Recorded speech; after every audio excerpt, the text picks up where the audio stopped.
आलसी गधा। एक बार की बात है। एक राम नाम का व्यापारी था। उसके पास एक गधा था। राम अपना सामान अपने गधे पर लादता और उसको ले जाकर मार्केट में बेचता था। वह मार्केट की ज़रूरत के हिसाब से दाल, सब्जी, कपड़े और मिठाइयाँ आदि बेचता था। राम अपने गधे का बहुत ख्याल रखता था।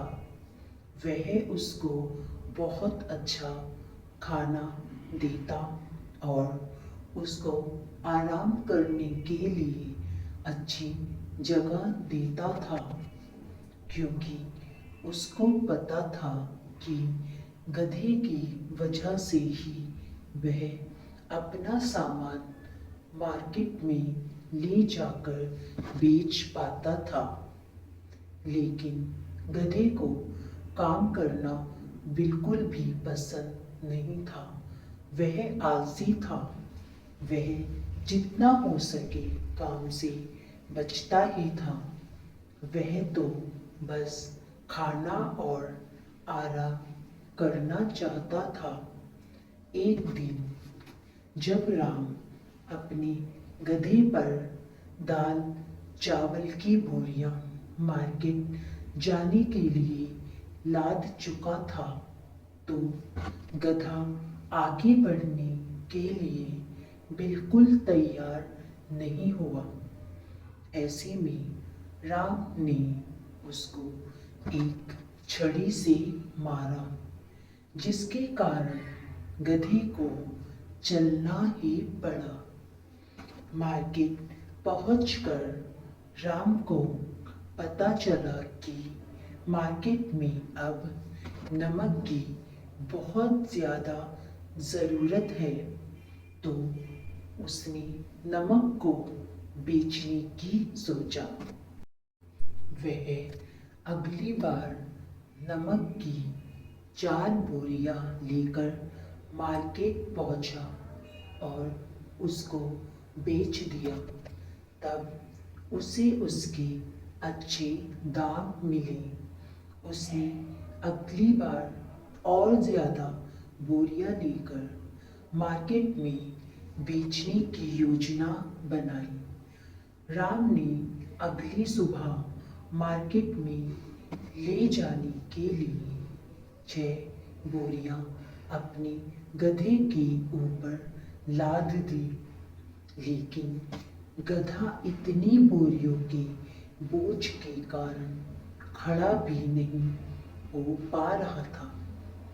यह देखकर राम ने एक बोरी को निकाल दिया, जिससे गधा अब ठीक था। राम 5 बोरियों के साथ ही मार्केट की ओर निकल पड़ा। उनको मार्केट में जाने के लिए एक नदी से होकर गुजरना पड़ता था। उस दिन नदी में पहले की तुलना में ज़्यादा पानी था। राम अपने गधे को आराम आराम से लेकर नदी पार करने लगा, लेकिन बीच नदी में जाकर गधे का पैर एक पत्थर से टकराकर फिसल गया, जिससे गधा वहां गिर गया। यह देखकर राम ने गधे को खींचकर बाहर निकाला और देखा गधे को कोई चोट तो नहीं लगी। नदी से बाहर निकलने पर गधे ने महसूस किया कि उसकी पीठ का वजन बहुत कम हो गया है, जिससे वह बहुत खुश हुआ और उसने सोचा यह कोई चमत्कारी नदी है जिसमें पीठ से वजन कम करने की ताकत है। राम ने देखा सारा नमक नदी में बह चुका था, जिससे वह अपने घर की तरफ गधे को लेकर लौट गया। गधे की पीठ का भार भी कम हो गया था और उसको मार्केट भी नहीं जाना पड़ा, जिससे गधा बहुत खुश हुआ और घर जाकर उसने खाना खाया और पूरा दिन आराम किया। राम अगले दिन गधे की पीठ पर बोरियां लाद कर चलने लगा। गधे ने सोचा, कल को पूरा दिन काम नहीं करना पड़ा, लेकिन आज फिर काम करना पड़ रहा है। उसने सोचा, लेकिन चमत्कारी नदी तो है ना, जिससे वजन कम होता है।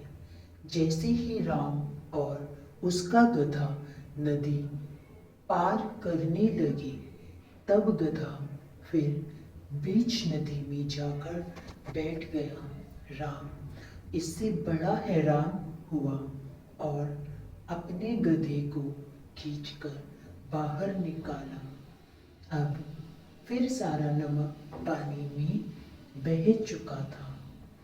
राम को पता चल चुका था, गधा अब यह जानबूझकर कर रहा है। वह इसके बाद घर को लौट गई। गधा फिर बहुत खुश हुआ, क्योंकि उसको उस दिन भी कोई काम नहीं करना पड़ा। अगले दिन राम ने एक तरकीब सोची और वह गधे पर बोरियां लादने लगा। गधे को थोड़ा भारी तो महसूस हुआ, लेकिन उसने सोचा, चमत्कारी नदी तो है ना, जिससे वह सीधा चल पड़ा।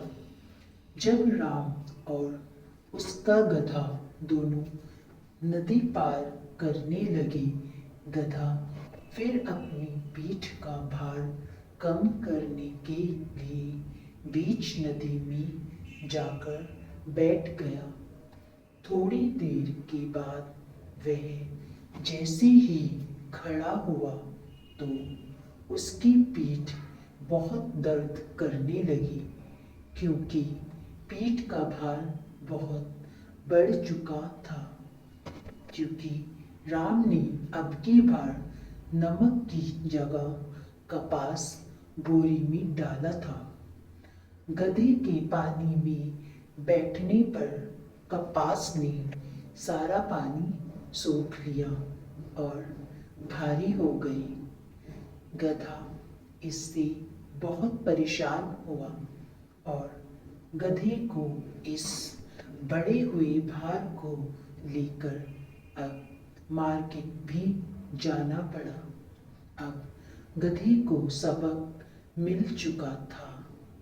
इसके बाद कभी भी गधे ने नदी में बैठने की हरकत नहीं की। इस कहानी से हमें यह शिक्षा मिलती है कि हमें कभी भी आलस्य नहीं करना चाहिए, क्योंकि आलस्य करने का हमेशा नतीजा बुरा ही होता है।